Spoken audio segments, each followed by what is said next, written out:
On this episode of OC Unsolved, we'll be exploring Pan Am Flight 7, a Boeing 377 Stratocruiser that was set to fly around the world, but on the first day, bodies were found floating in the water with no sight of the plane. Why did the plane crash? Where is it? And what happened to the investigation? Let's get into it. In the 1970s, one of the most luxurious things someone could do was fly on a plane. Air travel was opening up to the masses, but was still relatively new. One plane that oozed the essence of luxury was the Boeing Stratocruiser, a two-deck plane with lots of space, and one of the most interesting routes a plane ever did, which was a round-the-world ticket. A system where a passenger could pay to get on a flight and get off at one of the 15 stops during the route, then take a later flight home. The plane had beds, a buffet, a cocktail lounge, and it cost $1,899 to get a ticket onto the plane, which in today's money is a whopping $28,600 in today's money.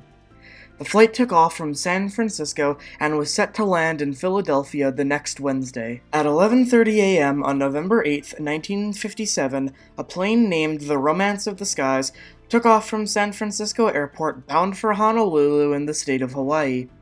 Passengers settled in and enjoyed the amenities for the over 10-hour flight, with the plane every hour checking in with a ship called Station November. At 5:04 p.m., the plane checked in with Station November again, telling them that they were southwest of their location, saying that they were encountering 12-knot headwinds. The plane was never heard from again, however. 2 hours later, Pan Am let the U.S. Coast Guard know, and then a search got underway in the early hours of the morning, but already by then, hope was fading. During the search, 30 aircraft and 14 ships, including the carrier USS Philippine Sea, aided in the search. During the search, signals were heard from the plane's life raft. The signals were mostly indistinguishable except for the tail number of the plane being heard on radio. Eventually, some debris were found, and 19 bodies. The watches on the bodies stopped at 5:27 p.m., 23 minutes after they reported their position. With this discovery, the search was halted. The Civil Aeronautics Board was tasked with finding out what happened to Pan Am Flight 7. The report eventually said that they could not find out what happened to the plane, but put forward a few theories into what happened. However, something important for the case later is that it should be known that the Civil Aeronautics Board was not only the one charged with investigating the plane, but was also the one in charge of making the rules, so they had an interest in making their rules look good, and tried their best to blame the pilots throughout this entire investigation. Theory 1 is that there was a fire. 4 bodies did have carbon monoxide in their lungs. When examined, however, none had burn injuries. I should also mention that while we can say that they likely ditched the plane, as all passengers were missing shoes and 14 had life jackets, meaning they did have time to get out. None of the items had any burn marks, but 98% of it was sitting at the bottom of the ocean, and very few of the plane was actually found. None of the items would have caused much fire, and they were ruled out. One was found strapped to a chair, and the pilot was found with cuts and bruises on his leg, meaning that they were sat during impact.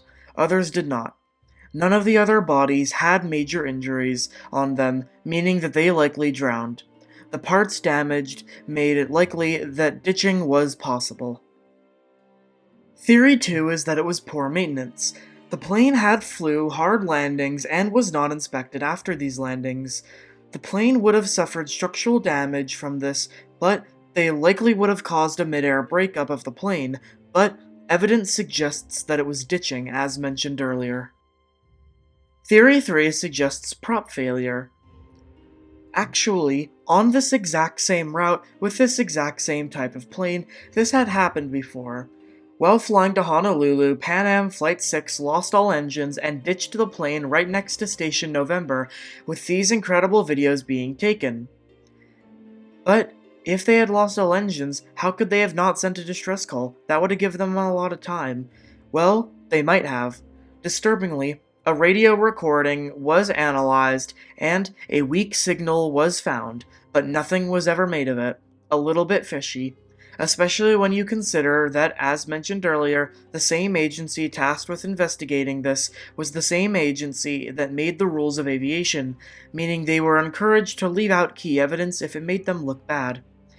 Pan Am benefited from the plane being a mystery and covering up the maintenance record of the plane.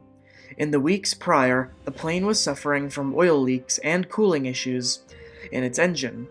Pan Am cut corners before propeller issues were one of the main issues of the Stratocruiser. Many issues with the engines were the top problem with the plane, including Flight 6. They never resulted in radio issues and would not have made the radio go out, meaning that the recording of the radio that night is likely still sitting somewhere, waiting to be analyzed. The fourth theory is sabotage. While this can't be proven or disproven, two people who had personal connections to the disaster interviewed employees and went through Pan Am records, discovering some interesting behavior about the purser on the flight, Eugene Crosswaite. Written up many times for strange behavior and having issues with the police. He also resented the company for catching tuberculosis in Shanghai, and he blamed the death of his wife 3 months before the crash on his daughter, who reported his strange behavior to the police. He also updated his will to leave out his daughter the day before the plane took off. Gunpowder residue was found in his basement where he had spent multiple hours before the crash. Upon hearing of the crash, his daughter went to the police and testified that he took down the plane with an accomplice. He was not the only one that was suspicious. One passenger was named William Harrison Payne, who had purchased a high amount of insurance before the flight.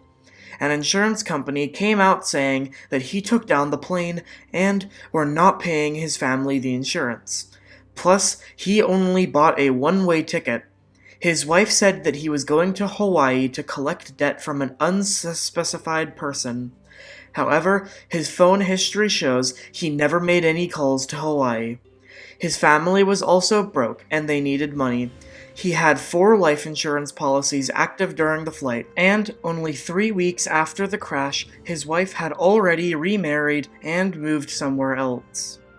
But remember those 2 men from earlier? Well, they found that the agency had covered up the distress call to save Pan Am's reputation, and in 2014, it was found. While a recording online does not exist, the recording does say, SO292, special number and flyer.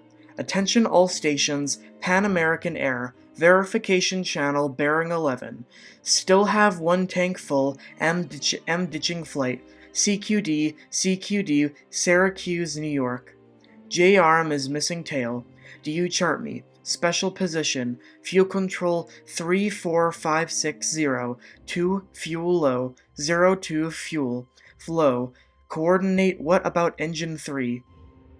This shows that they may have lost the tail and the engines.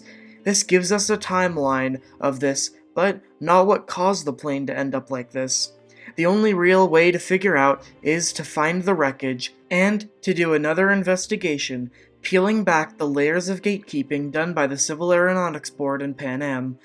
There are so many possibilities, at this point, anything could have downed the plane. With a cover-up, a missing plane, and several suspects, the disappearance of Pan Am Flight 7 will remain unsolved.